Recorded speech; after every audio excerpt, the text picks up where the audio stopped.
Bonjour, bienvenue à cette capsule d'information sur le projet de refonte du réseau d'autobus du secteur Laurentide, Terrebonne-Ouest. Je me présente Vincent Pelletier-Bonenfant de l'équipe Planification et Développement de la mobilité. Et je me présente, Claudia Brunet-Bourbeau de l'équipe Communication Marketing. Cette capsule d'une durée d'environ 10 minutes est divisée en trois parties. Premièrement, une courte vidéo sur le contexte du projet de refonte, suivie de la description sommaire du réseau proposé. Et finalement, les différentes façons de participer à cette deuxième phase de consultation publique. Débutons d'abord avec une brève présentation du projet de refonte.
Donc, le projet se déroule en deux grandes phases de consultation.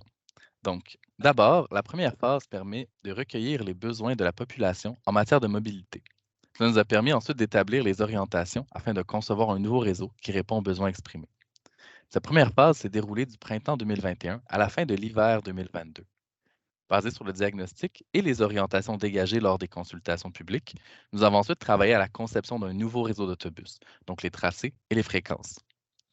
C'est ce que nous venons vous présenter dans cette deuxième phase de consultation qui a pour but de recueillir vos commentaires et suggestions afin de bonifier le réseau proposé. À toutes les étapes du processus, nous consultons les élus et les municipalités concernées sur l'avancement du projet. Quand le scénario bonifié aura été validé par l'ensemble des parties prenantes, on passera par la suite à la préparation de la mise en service du nouveau réseau prévu en même temps que l'ouverture du REM à la gare de Montagne, à la station de Montagne en 2024, pardonnez-moi.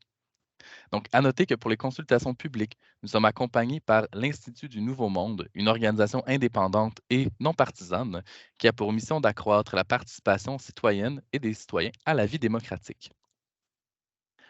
Par la suite, donc, rappelons maintenant les résultats de la phase 1 des consultations qui nous ont permis de valider le diagnostic et de dégager les orientations qui nous ont servi de base pour dessiner le nouveau réseau.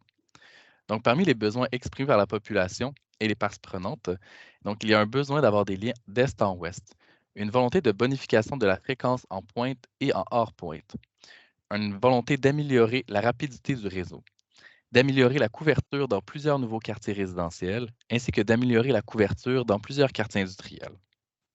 À partir de ces besoins, nous avons développé 6 orientations pour le développement du réseau.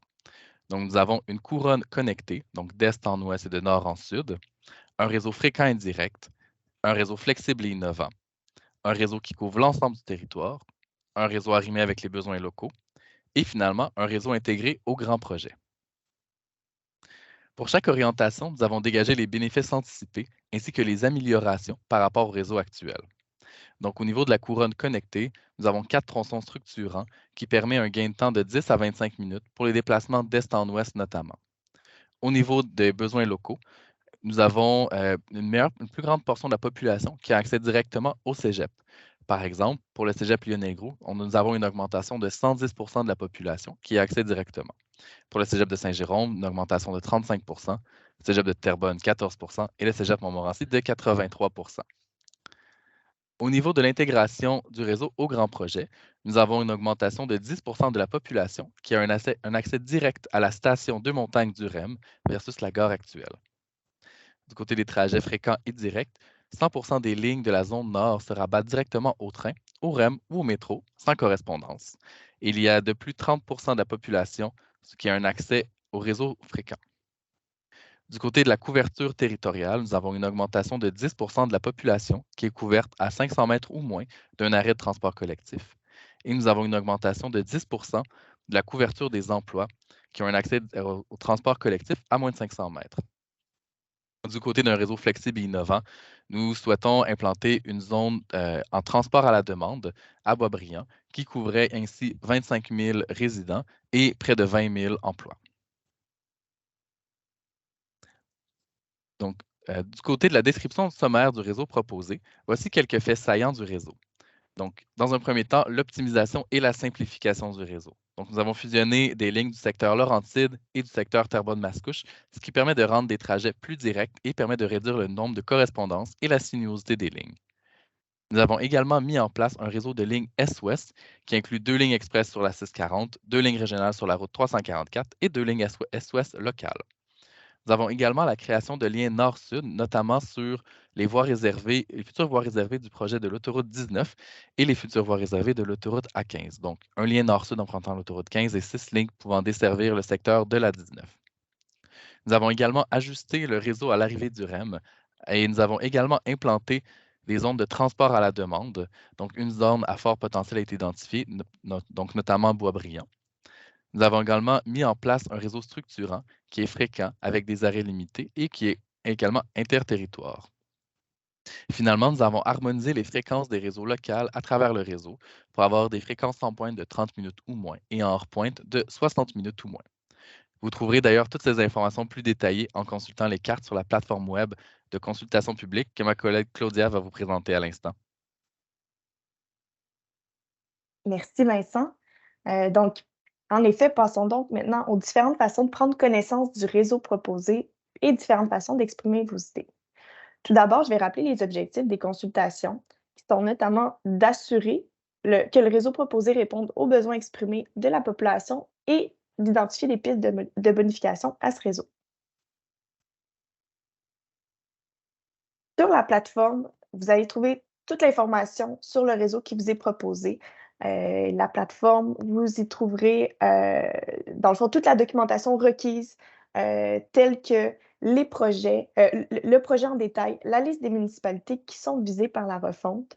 Vous pourrez suivre également, à votre droite, les différentes étapes de la refonte et vous pourrez prendre connaissance de la documentation disponible, telle que les faits saillants et les rapports des consultations de la première phase. Vous pourrez également vous abonner à l'infolettre et vous pourrez aussi, si vous avez des questions, consulter notre foire aux questions en bas de page. Et si on n'a toujours pas répondu à vos questions, vous pouvez toujours nous contacter. On est là pour répondre à vos questions. Donc, on vous conseille, avant de participer aux consultations, de bien prendre connaissance, dans le fond, du réseau proposé. Vous allez trouver une carte qui est globale, ainsi que 2 cartes pour chacun des secteurs, des sous-secteurs, le secteur nord, le secteur ouest et centre-est. Chacun des secteurs a 2 versions, une pour le service de semaine et une pour le service de fin de semaine. Vous pouvez également télécharger les cartes en format PDF et agrandir pour mieux les consulter. Il y a 2 façons de participer aux consultations. La première est en participant au sondage en ligne. On vous invite à remplir le questionnaire qui dure environ 10 minutes. Et ce qui est génial, c'est qu'en remplissant le questionnaire, vous courez la chance de gagner un abonnement annuel au transport collectif ou l'un des 18 titres mensuels tout mode ABC.